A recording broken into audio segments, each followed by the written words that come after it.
pourquoi on a une civilisation aujourd'hui d'adultes qui, en fait, n'ont d'adultes que leur corps et leurs rides, mais ils se comportent comme des enfants. Ouais. Pas dans le bon sens de l'enfant, mais quand je parle de l'énergie de la petite fille ou du petit garçon, c'est je ne prends pas mes responsabilités.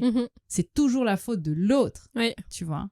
Un port d'attache solide, c'est un enfant qui va être autonome. Et oui, c'est contre-intuitif dans notre culture, parce qu'on nous a tellement dit qu'on allait les rendre capricieux. Mais en fait, non.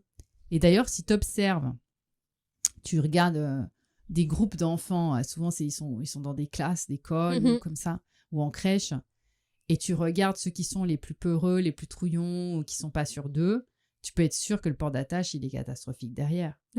Tu vois, ceux qui ont tout le temps besoin qu'on les aide pour ceci.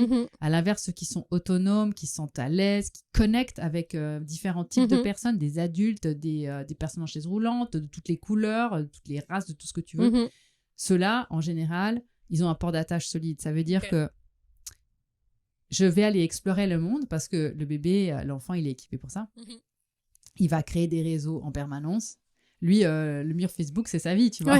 Mais en vrai. Parce qu'il sait que derrière, il y a la base, il y a le socle, où il peut venir se ressourcer, se reposer, se déposer si besoin. Mais il a cette énergie de la découverte qui est plus forte que lui.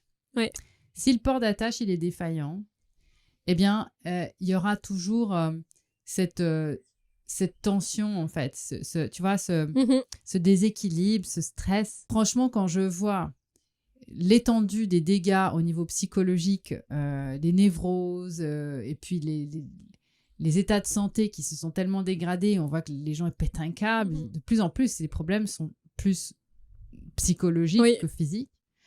On a vraiment un énorme travail de se réapproprier en fait cette connexion avec nos enfants, avec le bon sens, mais surtout de rendre aux générations précédentes ce qui leur appartient.